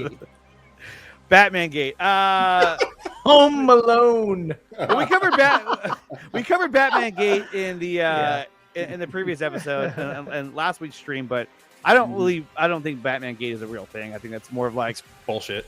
It's bullshit. I mean, bullshit. I mean, unless the guy has some actual concrete evidence or proof, who cares? But I mean, at the end of the day, if you are convinced that your story was taken, then no one's going to tell you otherwise. You're not going to listen to anybody else. So, I mean, it is what it is. It is what it is. Oh, I'm telling myself, no, it's got to stay in here. Okay. I mean, it's. This is just unfortunate because, you want premiere original stuff on your streaming service. This is exactly what that was supposed to be, and then you're just like, nope, just sell it off, sell it to another network. Why? Why? Home Alone. Yes. 5 minutes ago we said so. Anthony has a really good take on that. What is your take on these animated projects being ripped from the HBO platform via David Zaslav? I think we all know how you feel about that one. All of them? I don't know. All of them. I mean, the Atlantean one, the Aquaman one, fine. Get out of here. Did that ever even come out? The Batman, it's out physically now, so it's like, okay, fine, whatever. Yeah, that was such a weird, it was goofy. It was super I'm not goofy. interested. Not interested. But the Batman, I was actually you interested. Shouldn't be in interested. It was for kids. All animation. All animation for everyone. Kids. We watch it. Well, anyway. not for everyone. All animation. I was gonna do a live stream. Watch. I was gonna do a live stream. A watch long. And check this out too. So I found this. Isn't that Nice. badass? Look at that. The head right there. Yeah, he's missing an arm. That was really cool. And here's a close-up. Where's that? Was that Adam? Oh, yeah, Adam. No! He's like, I want that. I don't know where to get that from. I want that. Oh, that, yes. That was really cool. I was like, damn, dude, I totally want that. And here's another cool thing with BVS. BVS is a movie. It recently had its anniversary, but it's a movie that every time you watch it, you sort of learn something new about the movie and the story that you might have missed the first time. And that's what's so great about Batman vs. Superman, the Ultimate Edition. And here it is right here. So let's go to that. People love to interpret the scene as a good, subtle comedy or to make fun of a scared Batman. Like, bro, I was just joking. But he was secretly pulling out his weapon. Audiences laughing and too focused on the face and the wrong hand. Batman fooled everyone except Superman. And if you look down, if you follow his hand, he's actually reaching for the freaking gun. Look, watch. There it is. You can see the gun right here. Boom. Well, generally, and not to, we're not saying anything about anybody that watches these films, is most people, when they look at them, they're watching the person's face. Mm-hmm. The body is secondary, but they're watching the face and the facial reactions and sort of just the overall gesturing, and that's sort of in the shadows. So they're missing out on this stuff because they're watching it like at face value. Mm-hmm. Mm-hmm. We got a super chat here from Axel Droga. Said, I sent drawings of the Furies to the chat. Also, Batman just reinforced my Batman fatigue. Oh, the Batman reinforced my Batman fatigue. And Axel Droga, this one is for you. Oh my god! Wow! Oh my god! Thank you so much for that 5 Australian currency super chat. I don't want to call it $1. Isn't $1 American? No, don't disrespect the Australian currency. Actually, Axel, what is your? It's an currency Aussie. Called? Is it an Aussie? No, I don't know. But I don't have. I mean, I don't know about you guys. I'm sure Phil doesn't. But I don't really have Batman fatigue.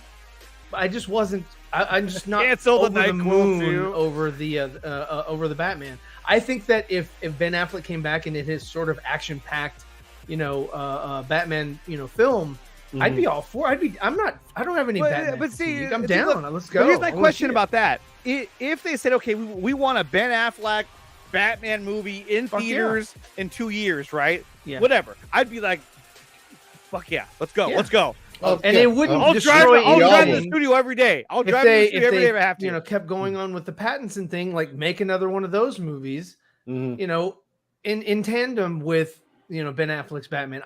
There's no Batman fatigue, and Batman is the character that I think we all can agree that just prints money whenever they make something, except for Batman the animated series thing that they just canceled. It does do that, but do you think that because of Matt Reeves' The Batman, and that it might get a part 2, and that according to Jose, the Penguin series is filming in February, Colin Farrell had confirmed that, does that sort of derail the idea that they could make a Ben Affleck Batman because they don't want to cause confusion within audiences? Like, wait, did we just see a Batman movie? Well, who's that Batman? Whoa.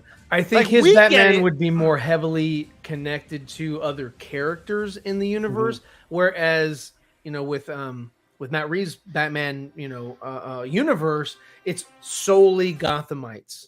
Yes, and that's it. Yeah, they're not building outside of Gotham. They may travel outside of Gotham, but they're not building characters outside of Gotham. Right. So I think that's going to be and that's what Hamada was after. He was like, let's make a Batman universe, because he wanted to sort of play in that wheelhouse, and he was hoping that like Gal and Momoa and Ezra and they would all play in their little section, and then he'd have this corner, this market over here for Batman's only. It was Matt Reeves who wanted to make the Batman movie its own sole thing. It was him. Yeah, that's what he wanted. Yeah, he was like, if I'm going to do it, I'm going to do it my own thing. Right. He looked at the Batman script. He looked at Affleck's script. He's like, this is great. This is not the movie that I want to make. Right. Mm-hmm. So he then proceeded to like kind of, have conversations with WB. Like, if you guys want me to make a Batman movie, I want to make my Batman movie, which is totally fine and respectable considering this is the studio that is, and I quote, director driven. So if they were going to honor that, then they presumably let him make the movie the way he did. They did. It's my understanding that Walter Hamada was not too big on the Batman. I've heard that. I've heard that from a source. I want more information about that. Give us more information on. I want more information about that, and I hope the one day that does, I hope it comes out. I'm sure more of it will come to light by the time he's out from WB. But I've also heard similar things. Is that he was not big on. He wanted to do certain things that Matt Reeves just was like, no, I'm making my movie the way that I want to. And at that point, it's like, hey, look, if I start making a fuss about this, you're not going to want that. You know what I mean? Everyone's going to be like, oh, they're doing, he's at it again. You know? yeah, pretty much. Krypton's Score says not a part of the continuity. Just make it a black label like Joker 2. And I think you really could do that because I mean you have your own Joker series that doesn't seem to be everybody is anybody. familiar with the whole Joaquin Phoenix. Like everyone knows. Who doesn't know that shit's not connected to anything else? Genuinely surprised that they upped the budget by $100 million. Allegedly, I mean, it was such a success. I mean, if they're going to trust anybody, or any project, it'd be that one because they're like, hey, if anything worked out, that worked out flawlessly. You know what I mean? Like last time Todd Phillips made a successful movie and they said, oh, for the next one we'll give you a fucking $100 million more. We're gonna give you want to make a Gaga? Go for it. Do what you want to do, man. I mean, look, we got one movie that was fire. Yeah, if this other one's good, great. If it sucks, we got one movie that's fire. Yeah, and that's it. We got one movie that's fun. It's a good movie. I like it a lot. It's an interesting take on Joker. Yeah, I love that shit, man. Hey guys, let's go to some more breaking news, shall we? Here we go. This happened yesterday. Yeah, I saw this. Yeah. Okay, so now I'm gonna say this right now. This is, of course, tinfoil hat. Okay, this is Scott. Right. Fowler's so everyone here knows this. This is confirmed. Go ahead. It's inevitable. It's inevitable. Where's Integrity 101? Come on. I know, where the hell is he? I've been waiting for him to come in, but Krypton Score's like, I think Gaga's gonna kill it. She might kill it. I have no doubt that both actors are going to destroy it. You never know. Let's go, Dawson's voice. I think both of those actors are going to. It's let's freaking go. Let's freaking go. You have to have the freaking. The freaking, yeah. Yeah, get the freaking in. Yeah, he cusses a lot. He's a sailor. I think, look, when it comes to this, I think we're looking really hard into this and saying, okay, that's the same look he had for. Look. If you Suicide Squad, and this is just from visual right here, side profile. You see his beard doesn't go all the way up to his ear, where in the other photo it does. So now there you go. Ooh, that's right. It goes all the way up to the ear. Yep. And then here, right he's still growing it out. Maybe he's still growing it out. There's a thing called prosthetics. just peach fuzz. That's he hasn't hit puberty yet. Well, and our critic, and this is a friend of mine as well. He even says, "Release the haircut happening." Fingers crossed. That wouldn't be released the Ayer cut happening. That would be, I mean, unless they're doing additional footage and changing the ending, the third act.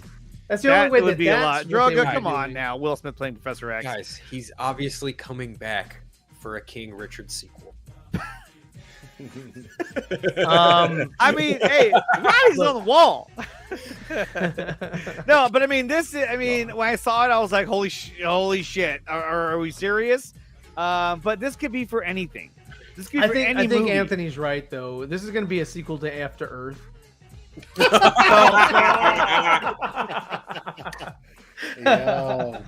What a horrible movie that was. Oh my god. Was bad. It was like what about Hancock? I mean, it's possible. I don't think so. No, not that. Hancock was good until like the third act. Yeah, until Charlize Theron fell to be a superhero. That shit was I love that. That felt like two movies that was happening at once, and it didn't make any sense. I was like, what? It was a Hancock sequel. No. Well, that's what he's saying. Hancock. What about a Hancock sequel? we were just saying it's not. What about a Hancock sequel? Like three different things. My bad. Okay, so and then we have some more breaking news that we need to deliver. Wow. And here we go. Zack Snyder's Rebel Moon Part 2 is already in the works. The film hasn't been greenlit yet. That hasn't been greenlit. We all know this. The film has been granted $16.6 million in tax credits in California for whenever it begins filming. So already, Netflix is taking the steps. Yeah, supposedly they're taking the steps to get ready for Rebel Moon Part 2. Now, I thought he was filming Part 1 and 2 back to back, but he's not. He's filming Part 1 and he's filming Part 2. So I'd imagine if he's going to do that, he's going to be filming Part 2 next year. he still has to go do post production with this one. Oh, he still has to do additional photography and reshoots as well, right? What do you mean? That's an actual shot from the movie right there. It's all painting. It's all painting. It's a neat filter. They don't really have to pay the actors because they're not using their likeness. Yeah, exactly. They're like this. Okay, so Ryan, I need you to take the helm for a second. I gotta go grab something. What do you think about Rebel Moon? And are you excited for part 2? Yeah, I'm hugely excited for part 2. I can't wait for part 3. Anthony, how are you more excited for part 2 or part 1 for Rebel Moon? The way he looks at the camera like part 1, because you got to see part 1 first. Okay. I mean, this is good news. It just means that, hey, they're men of their word or women of their word or executives of their word, Netflix, and they're pushing forward for the sequel, inevitable sequel. So, what did you take on this? I was I mean that's fire. Okay. And Phil, what is your? No, I'm joking. I mean, from the stuff that came out like that we got a bit ago when it comes to Rebel Moon, like you already knew it was going to be a part, 2 parts. So yes. Seeing this money go towards it is fire. It's kind of like it's kind of like that other movie that Phil is looking forward to, Avatar 2 and 3 and 4 and 5. We knew that all the sequels were going to be made of those as well as this. It's just like a nice announcement, like okay, cool. Well, can you imagine? Just close your eyes and imagine for 1 second that the movie that comes out in December. I'm excited for Avatar 2. No, I am. But I know you are. I'm not. Can you imagine? No, I'm not like overly excited. I'm just like Yeah, he's a little bit more tempered. Like, oh my God! Wow! Can you imagine if this big time movie, the second Avatar, comes out in December and fucking bombs with all of this money and plans going if forward it bombs, with the next few? What are they gonna do? They're gonna. The other ones would be like straight to DVD. Straight to DVD. No. Real quick though, what we were talking about before, the reason I was looking something up because I had heard somebody saying something about this. Oh, it was Antoine Fuqua, the director who directed The Equalizer, fucking Training Day, all of those kind of movies. Mm-hmm. He's directing coming soon the third Equalizer movie, and they were talking about he's still working. There's a movie coming out called Emancipation, right? It's a Emancipation Proclamation. Wow. I don't listen to hip hop. What? This is not hip hop. This is like a real thing. A runaway slave forges through the swamps of Louisiana on a torturous journey to escape plantation owners. The star is Will Smith. The look is bald with a beard. Let's go. So I'm saying like that's probably what's going on right now. That movie is supposed to wrap soon or whatever. Then he'll start on what was it, Equalizer 3 or whatever with Denzel and shit.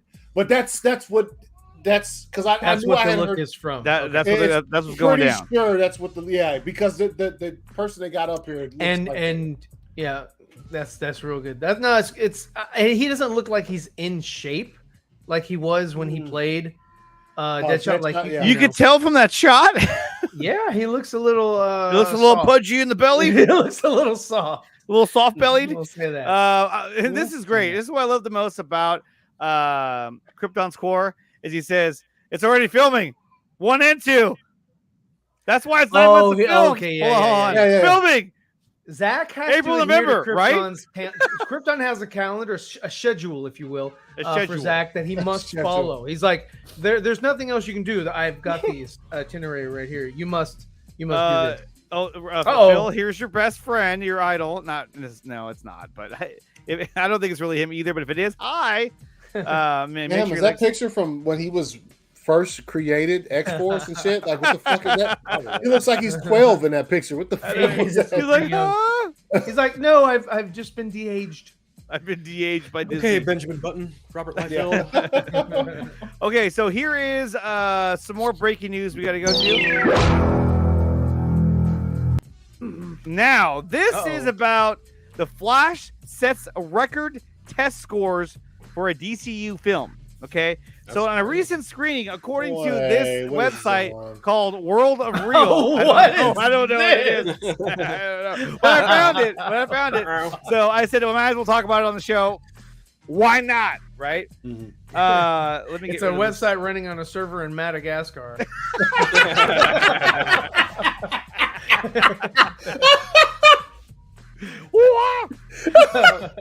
Madagascar. Look at all this content. Okay, so yeah, exactly. It says a source deep inside Warner Bros. Yeah. Okay, hold on. Wait, we've heard those things before. is telling me. Oh, it's in the first person. It's telling me that staff are quite perplexed by what's going to have by the way things have been going ever since CEO David Zaslav was hired. If you remember, in July, he's the CEO now. Okay. Yeah, it was reported that he had rejected the pitch for a new Clint Eastwood movie. Okay, we heard about that. On the superhero front, I'm being told that Zaslav is not happy with what he sees on Aquaman 2, currently in post-production, but not to the point that he wants to shelve it like he did with Batgirl. Of course, right? Because otherwise you'd be anyway. Meanwhile, Zaslav and company have had Ezra Miller, aka the Flash, in case you didn't know, assaulting people around the world left and right. Blah, blah, blah, blah. Okay, but this is here's director Andy Muschietti. The Flash is said to have one of the better DCU. Movies in a recent screening, which was on August 11th. From the film enhanced Zaslav's confidence in the finished product. I'm told The Flash earned the highest test score ratings in DCEU history. Okay, so this is saying that I don't know if it's true or not, but it's a possibility nonetheless. Miller said that Miller is said to be perfect for the role. So perfect for the role. The film was also Michael Keaton's grand return as Batman, and he is said to play a very important role in the plot, appearing in more than half of the film's 140 minutes. Along the way, there are cameos from Ben Affleck, Gal Gadot. Jason Momoa is also a CGI version of Christopher Reeve as Superman. How does Reeve show up exactly? A big chunk of the plot has to do with Flash's desire to change the past and bring back his mom with a space-time continuum. This is the Flash starting to see heroes from the past like Reeves, Adam West, Helen Slater, and Linda Carter. So this is what we're getting. We're getting Back to the Future, but it's going to be space-time continuum, bro.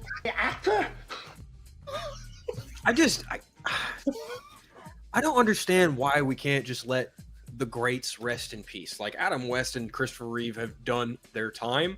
We just need to let them rest. We do not need to bring them back via digital, whatever the fuck. I mean, if it's stock footage, cool. Use stock footage. I'd much prefer that than trying to completely digitally recreate these late actors. Like, I don't know.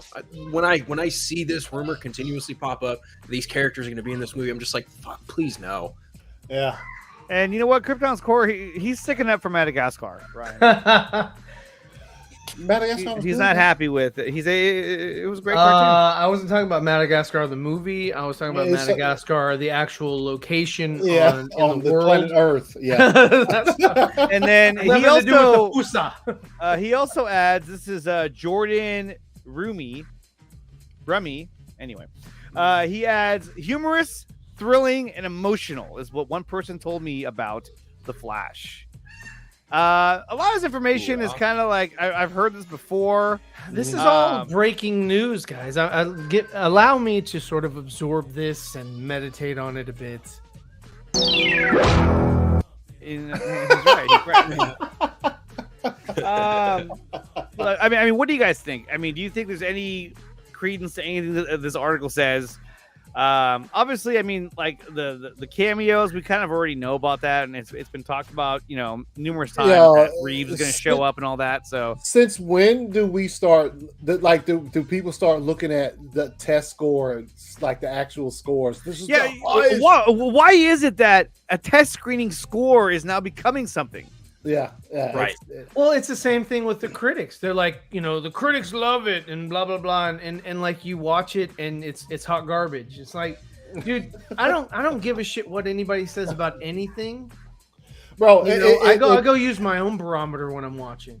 If you look, if it's the same thing with, I mean, like with any of us, if you're just like, for some reason you're part of some website or whatever, all of a sudden you get some kind of email invitation. Go down to this theater on this date. Warner Brothers showing like they're not going to tell you what it is, and you get there and it's a Flash. I mean, you might, depending on who you are, like for us, we probably get there. We'd be, as soon as we saw the name, The Flash, we'd be mad skeptical. Like we'll just go all the way down to like, oh, okay. But the regular people might be like, oh shit, The Flash is not supposed to come out till next year. We're watching it now.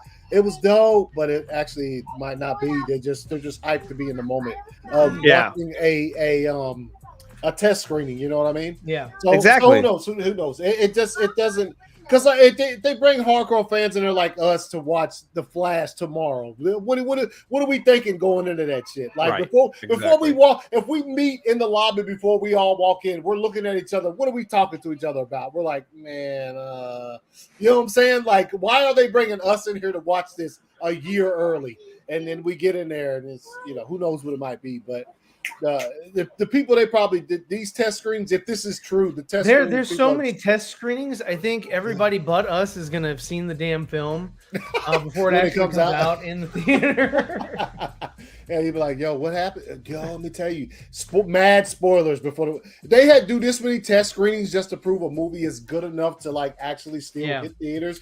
There's gonna be so many people who sees it. Mad spoilers out there. We've been hearing what this is like the second or third time. January. It really is. It's like, what the hell is going on? It's like, what are we doing here? Yeah. It's absolutely nuts. And you know what else is nuts is what they were doing over at. You want to get nuts? Our test you want to get nuts? Test screening scores were fire, even though we had to test screen it 17 times. We finally got a good audience. Yeah, we finally got a gullible audience, and we're like, "Yo, we love it. We love it. Let's go." Yes, Snyder for life. I don't think they were paid off. I just think the people they brought in there were so excited to see anything. Paid off. They're like, "Please, like." They could have though. They'd be like, "Yo, we'll give you a voucher for HBO Max for 1 month if you come in here. 1 month free of HBO Max. If you sign up now, you get 40% off." Yeah. And they're like, "What the fuck is?" They can't turn it in because it just changed over to Discovery Plus. Exactly. Like, fuck you. We're making a cash grab, man. Yeah. Okay, so let's go to another DC breaking news. Okay, Warner Brothers wanted Harrison Ford to play Kevin Smith's Perry White. Now, Kevin Smith was going to direct a episode of Strange Adventures. He was going to develop a whole series. The whole series. Yeah. And so let's see. He would have been good. He was really good in that one movie where he was an anchor. Yeah. He could do a good Perry White. Yeah, I think. Yeah. Because it says he wanted the editor of he wanted him to play Perry White in his episode. So he was developing the whole series, but I think he was only going to direct like maybe an episode or two. Mm-hmm. He says R. Perry White. I was going for John Goodman. What? You see it right up under that. It says R. Perry White. I was going for John Goodman. Smith told co-host Mark Bernardin. Yeah. On his Fat Man on Batman is good show. Oh yeah, it's very good. Yeah. The powers. Go ahead. So the powers above had different thoughts. Not my idea, but somebody was just like, could be that Harrison Ford is interested. Probably didn't ask Harrison Ford a thing, but there's like, he might be interested once we ask him. But anyway, it says he also revealed that he wanted Nicolas Cage to play Superman Bizarro opposite Ford's what is it? curmudgeonly newspaperman. Cage was famously cast as a Man of Steel in the Smith. That would have been kind of cool, though. I think. Yeah. To see Cage play a version of, even a Bizarro Superman. Especially if this thing was supposed to be something like a What If kind of thing. You know what I mean? If that's the deal, yeah, with the fire. This is them talking about it right there. But the episode with Supergirl's Eric Carrasco and hoping to direct centered on Perry White and Jimmy Olsen after being kidnapped by Bizarro and taken to Bizarro World. Smith said that he wanted Azolo, I can't say his last name, to play Jimmy Olsen. What? Known for his role as Miguel Diaz in Netflix's Cobra Kai. Warner Brothers, and cast him as Blue Beetle in the upcoming HBO Max. It's not an HBO Max film anymore. It's getting theatrical release. It's not. According to Smith, Cage would have played a very G Shucks George Reeves-esque Superman who slowly, guys, watch out for the camera. Oh gosh, my kids are fighting each other. Though it was not permitted to use major characters like Superman. Nick Cage. You hear that? I know. It's like the Battle of Metropolis right here. So according to Smith, where is it? Hold on. Superman, who slowly devolves into Bizarro over the course of the episode, though he was not permitted to use major characters like Superman and Lois Lane. Smith said the episode would have included off-camera teases of both. Reading the script, the writer and director described post-credit scenes featuring a friendly meeting between Bizarro and Superman in the Arctic. And there's some more bullshit about it too. This would be kind of cool. I mean, I would definitely have watched it, but now it's been canceled. Same with Batgirl. It's got the Zaslav axe. It's got the Zaslav axe. The Zazax. The Zazax. There you go. Zazax. Axlov. So now that this got the axe as well, I mean, this could easily have been seen as like their version of What If, and now it's been axed. You like wait for it every time, don't you? So, but of course we know that DC's it should be called this. That's what we're living in right now. It's what the fuck? What are you guys doing? We still have no roadmap, no plan, no nothing. We got nothing. We don't even know who Superman's going to be. Yeah, we don't even know who Superman's going to be. How is this even possible? You know? Hold on. Oh no! What did you do? I mean, we got 3 Batmans. We can't figure out who the fuck Superman is. Yeah. I know. No, breaking news. Breaking news. We do know. And here they. Oh shit. Oh! You gotta switch monitors. I've seen that. There we go. Go ahead and pull up when you're ready. That's a recent cover, isn't it? There he goes. So there you have Superman played by Clark Kent and Batman played by none other than Bruce Wayne. Is this a real cover? What? Is this real or did you make this? I don't get it. I mean, Anthony would know. He hosts World's Finest. No, yeah, it is, but it's just that why are their faces covered up? Because that's so the way they've been facelessly can make sure that he's got everything right. The way they've been facelessly putting Superman and shit. You know, it's the same idea, dude. It's so stupid. Big action, bigger capes. Yo, their capes look so romantic in this. I know. So it's like, that's me and Anthony. There you go. Yeah, man. You can't see our faces and shit, man. Joey's apparently taller than me. He's taller. He is in real life. But at the same time, you guys are exactly the same amount of ripped. Oh yeah, you guys both have a great build. Great build. Great chiseled abs. You know what I'm saying? Great physique. Yeah, man. Yeah. I like how the cape. The cape on Batman, you can still see his fucking ear. You can see, yeah. Yeah. You can still see the ear. Okay, so that's funny as fuck. We got one more little bit of news I want to share with you guys. So, military.com ran an article saying Navy vet David Ayer wants a chance to release the real Suicide Squad. Now, that's kind of cool because this is military.com. Now it's hitting another market. Now, and then Anthony, you're in the military. I mean, all their outlets, like military.com, the military network, whatever, like they push all that when you guys are out there, yeah?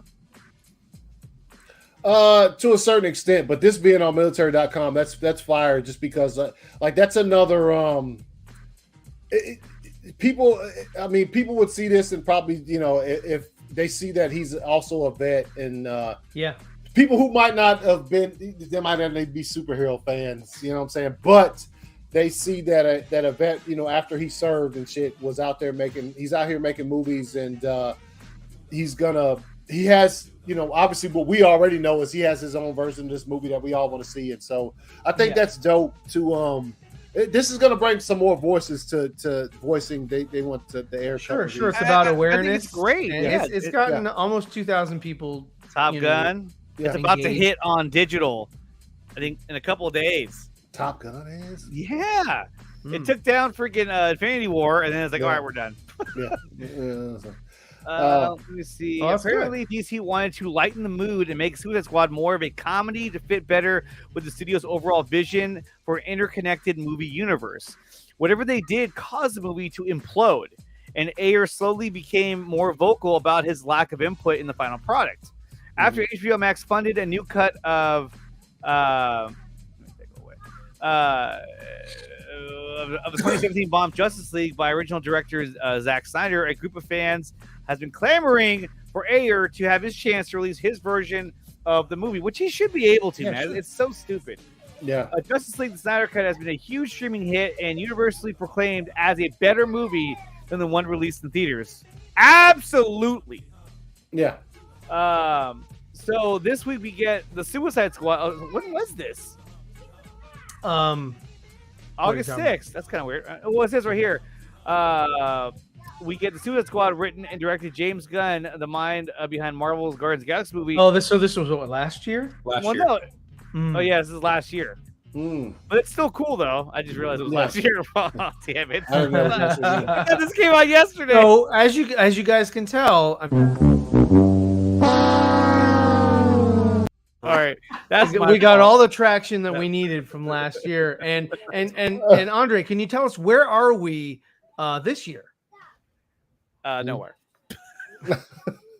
And it goes a little more into his past as well, but definitely check out the article. It has the original trailer. He's like, I don't want to read this anymore. I don't want to read this. Old news. I thought it came out yesterday. This is 2021, August 6th. And Will Smith just recently shaved his head and has a beard. Okay. Wow. In other news, Will Smith recently has the same hairdo as Kalel, no. Oh no. I think also if there was a reason for that besides what I was talking about with that other role, I think if Will Smith had did that for some more Deadshot appearances or whatever, he ain't seeing that shit on social. He's not showing himself on social media with that haircut or that beard. That shit would be no, because obviously what kind of it's raised conversation, right? You know what I'm saying? Right, so like, exactly. I think if that was for real, and I could be wrong, I could be totally fucking wrong, and that could be what it was, but I would think that if that was the case, that he wouldn't be on social media with his head shaved and the beard. You know what I'm saying? If it was Deadshot, because that's because you know what I'm saying. As far as the other role I was talking about, that movie's announced. It's been in filming, and there's a lot of shit for another role, but still, I want to hold that hope that maybe it's for. No, I do. Trust me, I wish it was, but but I think he wouldn't show that if it was actually, you know what I'm saying? Like that's just something that he probably would want to keep on the wrap. Because I remember when he got cast as Deadshot for at first, way back, some years ago. The first time I saw him with the cut was on a set photo. Somebody had took a picture of him on set, and he had the bald head with the beard. And I was like, wait, he looking like that in this movie? Oh shit! But I think the first time I saw him, he was wearing that big pimp hat. Yeah, there was that one. There was that shot, photos, and then the first one I saw of him was like, I think it was. He had the. It was one of those. It was one of those. Yeah, a little bit. It was one of those. Like Dumb and Dumber, the little outfits they had on. People just kept catching the whole squad walking down Canada streets. Yeah, the whole squad. There's several, like 1,000. Dude, that's back when we were all still excited. Yeah, we were like, yeah, you saw that shit. You were like, yeah, and then you see the purple Lamborghini looking thing driving down with Batman on it. on top of it, yeah, and it's the Tron or somebody like him, and I was like, yeah, there it is. What's that? It was the Tron. Yeah. So I don't think if he was doing some additional whatever, or if he was doing something totally different, but he was back as as Deadshot, I think you wouldn't see him on his social media with that cut because he came back to do a little spot for the release the Ayer cut. He was like, enjoy the Suicide Squad for the first time. And then we go to another bit of breaking news. Day one, Eric Kripke tweeted this out, and there it is. Nice. I'm excited. Season Let's go. 4 of The Boys. Season 3, I thought was really, really good. It was fire, dude. Soldier Boy was fire. I loved Soldier Boy. There's also a picture. I put something on my Instagram story. It's like from Karen Fukuhara's Instagram, where it was her and a few members of the cast. Dawson don't look. True. He's like, dirty tricks. That's naughty. He's like the piano player from Return of the Jedi. What was that guy called? Max Rebo. Yeah. That's gonna protect you against a thermal detonator. A thermal detonator. Yeah. He's carrying a thermal detonator. Yeah. Salacious Crumb was all. Yeah, he got behind Jabba. He was a smart one. He got behind a huge hunk of meat. Yeah, the only smart one in that entire fucking thing. Besides C-3PO was like, hold on. He's like, someone get me my sticks. I need to be carried over to Mos Espa. Yeah, somebody get. I need to get on my platform and carry. There were 2 of those slugs on there, man. I would have been like, there's no fucking way. No. There's no fucking way. Also, when he was like, when Luke was like, to show you my generosity, I brought you a gift. These 2 droids. C-3PO was like, wait, what the fuck you just said? Yeah. I want to see somebody remake that scene with like real talk, so you hear C-3PO like, Master Luke, what the fuck did you just say? Because that's just fun. He's like, I'm sorry, what the fuck? Yeah. And R2 already knows the plan, so he's he's like, shut up, you fucker. Yeah, chill, C-3PO. After a while, I'm gonna throw this lightsaber out my top. It's gonna be dope, dude. He's gonna do a backflip off the fucking And before we end the show, we have another Jedi. We have another what do you call it? Counter with our favorite internet personality. So. And here she is. Ryan, you gotta read it one last time. One last time. As I said, hashtag HBO Max has just been getting started. Hashtag Batman. Whatever the fuck that means. Well, because he's talking about the series. I don't know what the fuck I'm talking about. I just want to tell you that some of my sources just told me after the fact. And I'm making as soon as you can. You can check out my other videos. You know how you know she's terrible. Wife doesn't even listen to this things shit. of that nature. So yeah, things of that nature. Yes. Yesterday, early yesterday, I was on my phone and I was listening to people who had seen the first episode of House of the Dragon. Non-spoilers, right? They were just talking about it. Hers came across and my wife was like, she sounds fucking annoying. And I just started laughing. Why did we bring this back? Yeah, I just ran into it right now. Is this a real comic cover or it's a very real cover? Mm-hmm. Yeah, that's so funny. This is Henry Cavill and Ben Affleck coming the back. Is from Franklin Snyderverse said, if Walter Hamada published DC Comics, there it is, right there. Yeah. There it is. Well, guys, that's all the time I have for today. I want to thank Ryan. I want to thank ACS and Phil for coming out here and providing another fire show. Every week we do this on Monday, so definitely subscribe to the channel. And we're going to be talking about House of the Dragon every single week. Let's go around the horn. Ryan, where can they find you? You can check me out on TikTok as well as YouTube, or follow me on Twitter. All of them are Z. This is bullshit. It really is, dude. I can't believe you're leaving the show to go pursue a career. That's ludicrous. You, how dare you? I know. How dare you put on your big boy pants?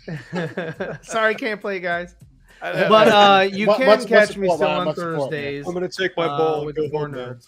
I'm gonna take my bong and go home. Much support, Ryan, and your new endeavors, dude. Yes. That's fire, dude. That's Thank you, fire. thank you. Yeah, I'm looking forward to your success, man. Doing an impression of Grace is called Mrs. Doubtline. Wow! Yeah, There you go. Outlier. Mrs. It should be no. Doubtlier. It I should love be it. outlier. So, yo, with that, the scene from the scene from Miss Doubtfire when the mask falls off and he just stuffs his face in that fucking cake. That's Grace right there. She's like, That's it. It always, and I was telling Andre, I can always picture whenever I'm watching the show. I was like, well, since when did you become the physical type? Physical type. Like, dude, it's not her line, but it sounds like something she would say. Yeah, It does. It really does. And then Phil, where can they find you? You all can follow me along Twitter, Vero, Instagram, Unfiltered. You guys can listen to my shows, Superhero Stress and the Eternal Night podcast on Podbean and iTunes. You can catch me on the Four Nerds most Thursdays. You can catch me here on some Mondays. You can catch me on that guy's stream most Fridays whenever he actually has one. Yes. Hopefully, I'll be back soon. Yeah. I've had It's fire. A string of crazy Fridays, man. And look, there is Anthony working out earlier today. If my back was huge, I'd be very. Yo, I saw that. I do not. This is breaking news right here, though. Yeah. This is breaking news because it says it has changed. Past tense. Yes, I saw this earlier on Instagram. I was like, oh, and all he was doing was curling. I was like, you gonna show something else? He's already claimed it. I don't know if with the hood on. With the hood on. I think this also means that he's gonna have a line through Under Armour for Black Adam, workout gear and shit. Yeah, because Could that's, be. Well, I mean, you know, they used to have Under Armour used to have a line. Dude, I got a plenty. I had a lot of them. They were great. Yeah, fucking. I don't know why they stopped. I don't know what the They were called was. Secret It was called Alter Identity? Ego. Alter Ego. There you go. Yes, Alter they Ego. had There you like, dude, they fucking all the superheroes. I had them all, dude. Yeah, they were just freaking. I had Decepticons. It was awesome. Yeah, that shit was dope. So maybe they're bringing it back. I don't know if this bit. If they did, it'd be smart. Yes, it would. Yes. It would. People, that shit was. I mean, it was moderately expensive. I mean, depending on what you wanted. But I think if this is any indication, maybe he is bringing back that that alter ego shit with the workout gear. It'd be smart, man. I mean, it makes money. That's why. Hey, check my Teespring and my T Public store out. Man. Here we go. Okay, all right, we're done here. So, guys, make sure you subscribe to ZRFet, subscribe to ACS Universe, subscribe to or follow Phil Connors, Phil on Twitter. And subscribe to the Nicotina Show. We're live every Monday, and we'll be live again this Thursday on the Four Nerds Network for another episode of the Four Nerds. And look out for Project Justice League. There should be an update coming out pretty soon on just it could be another image, could be another animation. We don't know, but we're working very hard on that to bring it to you guys, and it's going to be really, really cool. So, guys, subscribe to the channel. Smash the like button and make sure you join the membership and become a Patreon as well to help support the channel. And we will see you guys next time. Peace.